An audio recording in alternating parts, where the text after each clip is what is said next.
Hi guys, welcome back to my YouTube channel আৰু সকলোকে মোৰ YouTube চেনেললৈ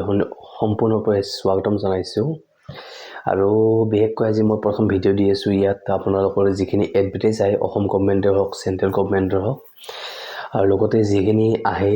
এডভাৰটাইজৰ পৰাই যিখিনি নোটছ পাতি যিখিনি লাগে গভৰ্ণমেণ্ট এক্সামৰ কাৰণে সেইখিনিৰ কাৰণে মই এটা চেনেল খুলিছোঁ আৰু সম্পূৰ্ণকৈ আপোনালোকে ভিডিঅ'বিলাক উপভোগ কৰিব আৰু যিমানে আহিছে ভিডিঅ'টোলৈ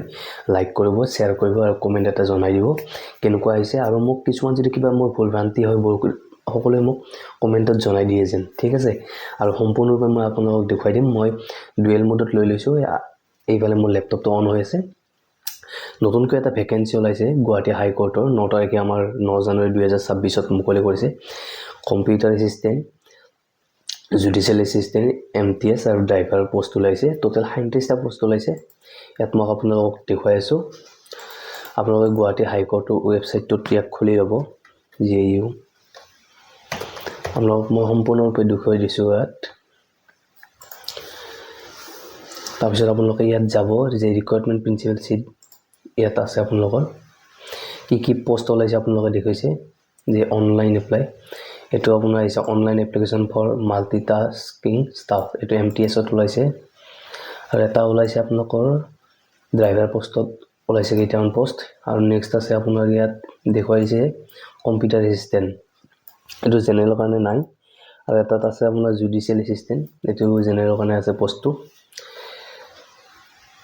যিসকলে ধৰক এপ্লাই কৰিব গৈছে এপ্লাই কৰিব পাৰিব মই জাস্ট যিখিনি গ্ৰেজুৱেট লেভেল আছে ইয়াত মই আপোনালোকক দেখুৱাই দিছোঁ কম্পিউটাৰ এছিষ্টেণ্ট এটো গ্ৰেজুৱেট লেভেল পোষ্ট হয় আৰু জুডিচিয়েল এছিষ্টেণ্ট গ্ৰেজুৱেট লেভেল আৰু ইয়াত আপোনাৰ কম্পিউটাৰ সাৰ্টিফিকেট মেন্ডেটৰি ইয়াত লিখা আছে আৰু আপোনালোকে এই ভিডিঅ'টো গোটেইখিনি চাই ল'ব ইয়াত আপোনালোকক মই দেখুৱাই দিছোঁ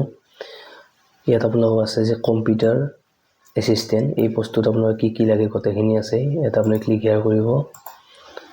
ইয়াত ইনষ্ট্ৰাকচনখিনি কেনেকুৱাকৈ আছে কি আপলোড কৰিব লাগে ইয়াত ধুনীয়াকৈ লিখি দিছে ডাটাখিনি এই মতে আপোনালোকে এপ্লাই কৰিব আৰু আপোনালোকৰ সিগনেচাৰৰ সাইজটো ইয়াত দি দিছে কিমান আপোনালোকৰ ফটোটো কিমান সাইজ হ'ব লাগিব ইয়াত লিখি দিছে আপোনালোকে এই ধৰণে আপোনালোকে ডিটেইলছত আপলোড কৰিব আৰু এছ প্ৰুফ সাৰ্টিফিকেটখন লাগিব ইয়াত লিখি দিছে আৰু আপোনাৰ ডিগ্ৰী সাৰ্টিফিকেটখন লাগিব গ্ৰেজুৱেট লেভেল নেক্সট ষ্টেপত মই আপোনালোকক দেখুৱাই দি আছোঁ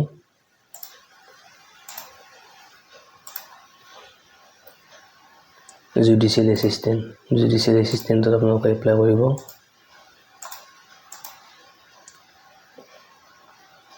ইনষ্ট্ৰাকচনখিনি একে সেম ইয়াতো ফটো আপলোড ফুল সিগনেচাৰ এইখিনি আপোনালোকে ধুনীয়াকৈ দেখুৱাই দিব এছ প্ৰুফৰ কাৰণে ধুনীয়াকৈ আপোনালোকে আপলোড কৰিব আৰু এছ প্ৰুফ আৰু ডিগ্ৰী সাৰ্টিফিকেটখন লাগিব আৰু আপুনি MB2 চাব আপোনাৰ 5 MB পাই 60 KB ভিতৰত হ'ব লাগিব এটো আপোনালোকৰ এতে মেন্ডেটৰি দিছে এইখিনি আপোনালোকে